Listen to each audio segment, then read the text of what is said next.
Assalamualaikum warahmatullahi wabarakatuh.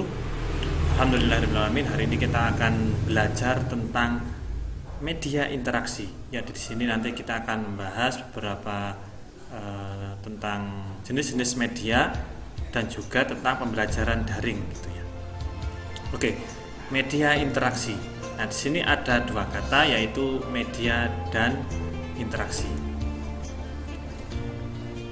Nah, mengenai interaksi, kemarin kita sudah membahas, yaitu syarat-syarat interaksi itu ada tiga. Yang pertama adalah ada kontak sosial, kemudian yang kedua ada komunikasi, kemudian yang ketiga adalah reaksi. Nah, kontak sosial, ya dari katanya saja ada kontak dan sosial. Nah, sosial di sini adalah kita terhubung dengan orang lain, ya karena kita tidak bisa hidup tanpa adanya bantuan dari orang lain. Makanya kita disebut sebagai makhluk sosial karena membutuhkan orang lain. Kemudian kontak di sini berarti ada alat untuk menghubungi orang lain. Nah, sehingga kalau di sini terjadi kontak sosial berarti kita terhubung dengan orang lain. Dengan cara apa? Ya bebas, bisa dengan kalau sekarang media elektronik banyak sekali, yaitu bisa dengan HP, kemudian bisa dengan laptop, atau juga bertemu langsung dengan seseorang. Nah, itu namanya kita ada kontak sosial, terhubung dengan orang lain. Ya, kita bertemu dengan orang lain di jalan itu juga termasuk kontak sosial. Ya, karena kita melihat atau tahu keberadaan dari orang lain.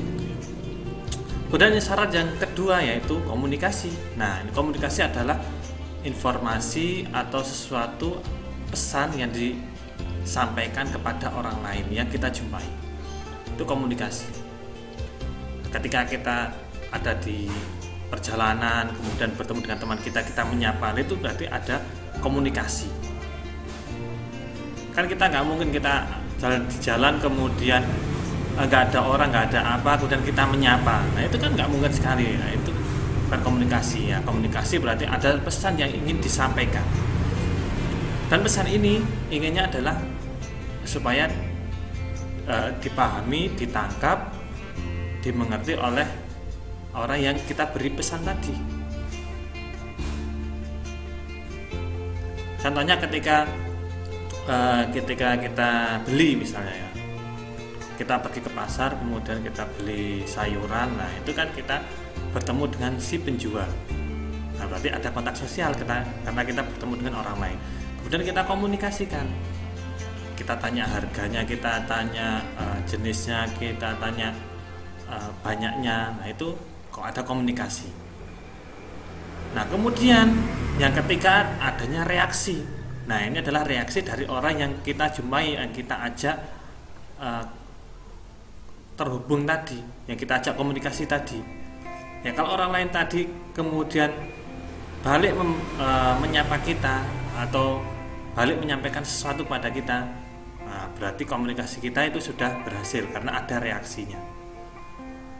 Ketika kita bertemu teman di jalan kemudian kita sapa, ternyata dia merespon, nah berarti itu sudah ada reaksi, sehingga kita sudah melakukan yang namanya interaksi. Ketika kita di pasar tadi beli sesuatu, kemudian penjual kita tanya berapa harga sayuran ini satu ikat, oh harganya 5.000, berarti karena ada reaksi ini, nah maka kita sudah melakukan interaksi.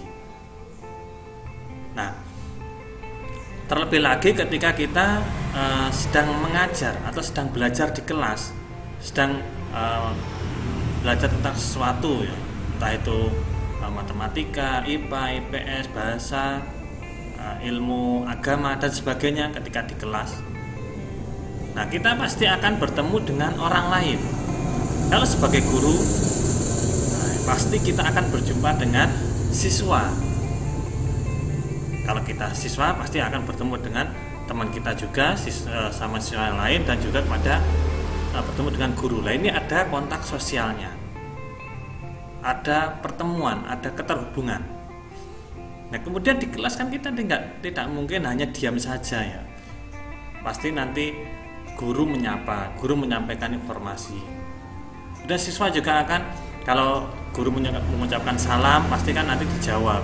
Nah itu nanti ada komunikasi, ada sesuatu yang ingin disampaikan ya, karena ketika pembelajaran pasti ada ilmu yang akan disampaikan, yang akan dibahas di kelas. Itu namanya kita mengkomunikasikan kepada siswa. Nah ini ya, kalau di kelas nggak mungkin kita akan diam saja ya. Misal ketika presentasi ya, presentasi ini nanti presentasi bisa dilakukan oleh guru, bisa dilakukan oleh siswa. Nah misalnya yang dilakukan oleh guru, lah ini berarti guru menyampaikan informasi secara langsung. Kalau siswa yang presentasi berarti siswa menyampaikan materinya kepada teman yang lain dan juga kepada guru. Nah ini ya. Nah kontak sosial sudah, komunikasi sudah, karena sudah bertemu tadi, kemudian sudah ada yang disampaikan. Nah sekarang tinggal yang ketiga ini sebagai syarat untuk interaksi, yaitu harus ada reaksinya. Nah ketika guru presentasi, ketika guru menyampaikan materi, lah ini ada nggak respon dari siswanya ini? Nah kalau siswa tidak merespon, nah berarti guru belum melakukan interaksi dengan siswa. Nah bila ketika kita menyampaikan informasi kemudian ada siswa yang bertanya, kemudian ada siswa yang menanggapi, berkomentar, nah itu berarti pesan yang kita sampaikan melalui komunikasi tadi sudah tersampaikan kepada siswa, karena ada reaksi yang ditimbulkan. Nah ketika siswa presentasi kemudian ada siswa yang lain yang menjadi audien yang bertanya, berarti itu sudah ada reaksi, sehingga kelas sudah melakukan yang namanya interaksi. Nah ketika ini antara kontak sosial, komunikasi, reaksi ini, kontak sosial ini sesuatu yang paling mudah karena kita cukup bertemu dengan orang lain, terhubung dengan orang lain. Walaupun kita diam saja, itu kita sudah bisa melakukan kontak sosial. Jabat tangan, nah itu kontak sosial. Dan komunikasi, ada pesan yang disampaikan. Kita ngomong saja itu mudah ya. Ngomong pada teman kita itu curhat, kemudian cerita apa gitu ya. Nah itu komunikasi. Walaupun nanti entah itu dijawab oleh teman kita atau enggak, itu kita sudah melakukan yang namanya komunikasi. Nah baru ini yang paling penting adalah reaksinya. Karena reaksi di sini adalah yang kita butuhkan ketika kita berkomunikasi, ketika kita kontak sosial dengan orang lain. Kalau ada reaksi, nah berarti pesan yang kita sampaikan sudah tersampaikan. Atau dalam arti lain berarti kalau ada reaksi berarti kita itu dianggap sudah ada, dianggap ada karena sudah menyampaikan sesuatu. Ya kalau nggak digubris ya, nggak direspon, nggak diapa, berarti kan kita dianggap nggak ada gitu ya.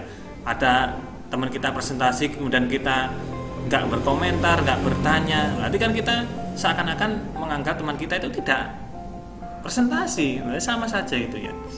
Jadi baik sebagai pembicara, pemateri maupun sebagai audien, nah kita harus belajar untuk bisa memberikan reaksi terhadap apa yang sedang dibahas, terhadap apa yang disampaikan. Nah ini supaya kita akan menjadi suatu kegiatan yang namanya interaksi, kontak sosial, komunikasi, dan reaksi.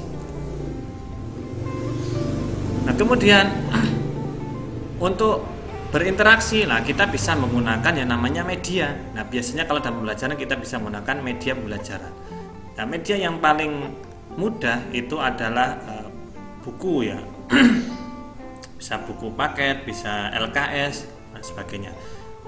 Bisa juga papan tulis. Nah itu yang biasa digunakan guru untuk mencatat poin-poin materi yang sedang disampaikan, bisa, atau juga bisa melalui PowerPoint. Nah itu juga bisa menggunakan, termasuk media. Apa itu media? Nah ini saya mengutipnya dari beberapa sumber, ada 4 pengertian dari media. Nah, yang pertama, media adalah paduan antara bahan dan alat atau perpaduan antara software dan hardware. Nah, paduan antara bahan dan alat. Bahan di sini adalah berupa informasi yang akan disampaikan. Bahannya dari mana? Dari buku bisa, dari internet bisa, dari artikel, dari web. Nah, ini adalah bahannya. Kemudian alatnya apa yang akan kita gunakan untuk menyampaikan, untuk mengolah bahannya tadi. Nah, itu kita siapkan, bisa papan tulis, bisa PowerPoint, bisa link, dan sebagainya. Ada perpaduan antara bahan dan alat. Berarti bukan alat saja, bukan papan tulis saja, bukan buku saja, tapi ada bahan yang ingin disampaikan. Atau juga perpaduan software dan hardware-nya. Software adalah yang berupa istilah dari pesannya tadi, softwarenya, kemudian hardwarenya adalah, nah ini apa yang akan kita gunakan untuk meletakkan softwarenya ini. Kalau laptop kan biasanya kita ada aplikasi, kemudian nah, aplikasi ini mau diapakan, ya pastinya harus diinstal ke laptopnya. Kalau nggak diinstal ya pasti kita tidak bisa mengoperasikannya.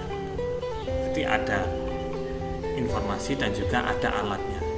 Kemudian pengertian yang kedua adalah alat-alat untuk menangkap, memproses, menyusun kembali informasi visual atau verbal. Nah, informasi di sini bisa bersifat visual atau verbal ya. Visual di sini adalah berupa gambar atau grafik, kemudian verbal adalah berupa ucapan atau tulisan. Itu informasinya. Kemudian kita menggunakan alat untuk menangkapnya. Menangkap di sini adalah alat yang sesuai untuk menyampaikan informasi tadi. Ya, kita tangkapnya dengan apa ini informasi tadi? Nah, paling mudah adalah informasi tadi kita tangkap dengan PowerPoint misalkan. Nah, kita tangkap dengan PowerPoint. Nah, kemudian ketika kita sudah menentukan alatnya, yaitu PowerPoint tadi, kemudian kita proses supaya enak penyajiannya bagaimana, kemudian supaya nanti dipahami oleh orang lain bagaimana. Kita proses. Kemudian setelah diproses, kemudian disusun kembali. Nah, informasi yang sudah ada tadi, mungkin informasi ada di buku, di artikel, kemudian kita susun kembali yang lebih mudah dipahami oleh lingkungan belajar kita. Kalau kita berikan bukunya langsung, artikelnya langsung, itu bisa sebenarnya. Nah, tapi apakah mudah memahami atau tidak kalau kita berikan langsung? Nah, itu ya. Nah, di sini menyusun kembali ada tujuannya supaya nanti lebih mudah untuk dipahami. Kemudian media juga bisa diartikan sebagai sarana untuk menyalurkan pesan. Ya, berarti ketika kita akan menyampaikan sesuatu, lah kita menggunakan media. Contohnya seperti ini, saya ingin menyampaikan materi, bisa menggunakan media video. Nah, ini bisa. Atau ketika saya menyampaikan materi, bisa saya berikan PPT-nya. Nah, itu adalah kita membutuhkan sarana untuk menyalurkan pesannya tadi. Dan pengertian yang keempat adalah media mengefektifkan komunikasi dan interaksi.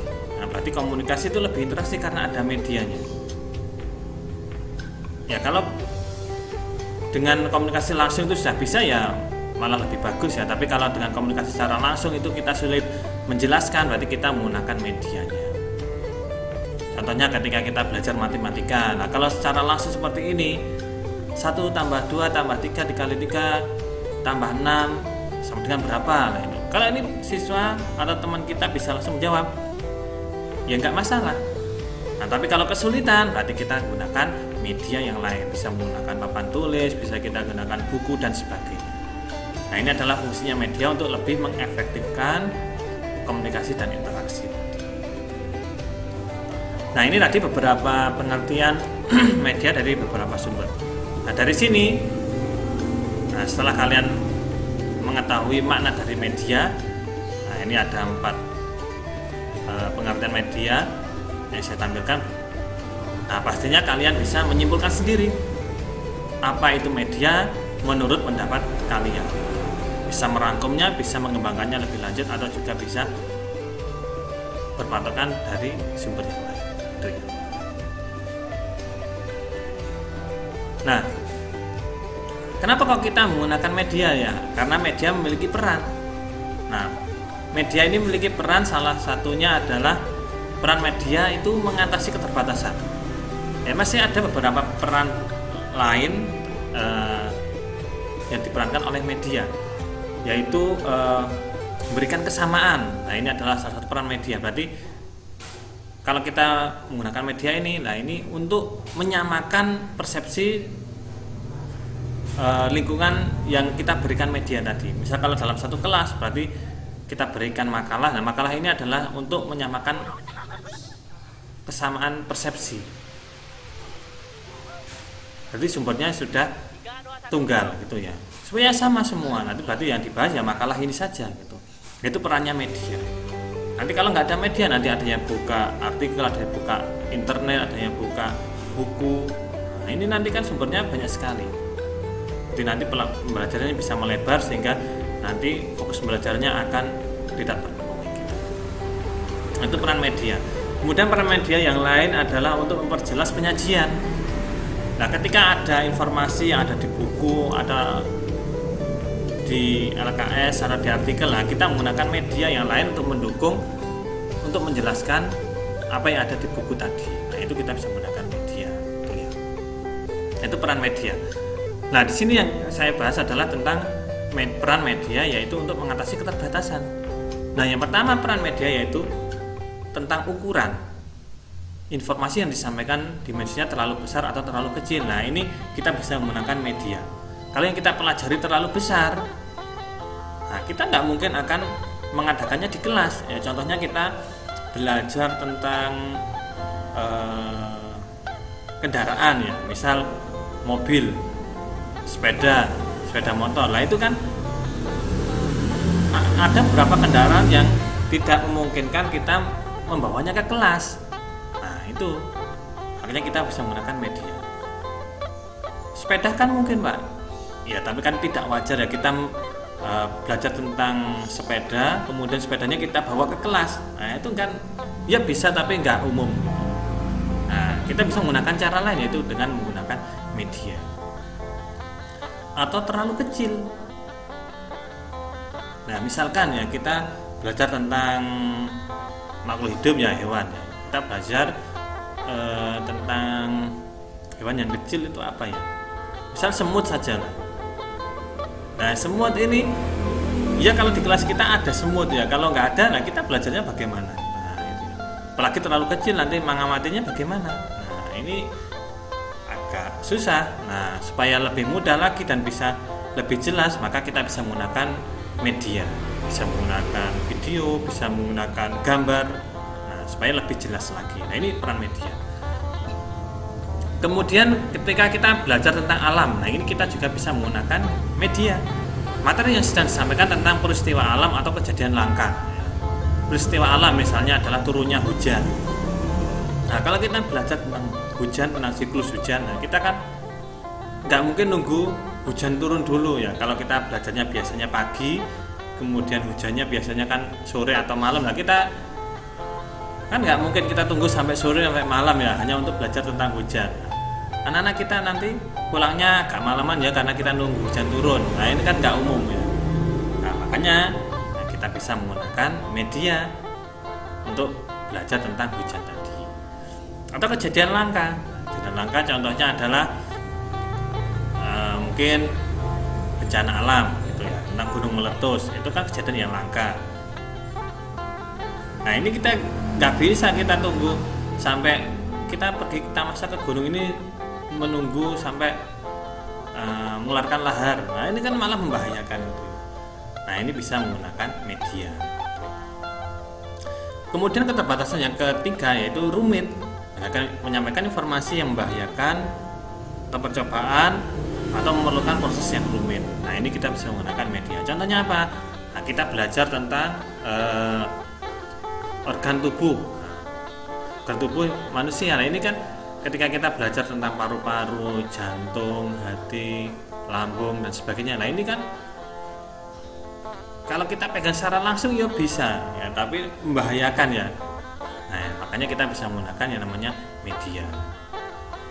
Nah, kita ingin mengecek golongan darah kita ya. Nah, apakah semua darah perlu diambil? Nah, nggak perlu. Nah, kita mengambilnya satu tetes saja atau beberapa mili itu untuk percobaan. Nah, ini bisa menggunakan media. Sehingga dengan menggunakan media ini, nah diupayakan supaya apa-apa yang terbatas tadi tetap bisa disampaikan, tetap bisa dipelajari oleh siswa. Seperti itu. Oke, selanjutnya adalah kita akan membahas tentang media pembelajaran. Oke, tunggu ya.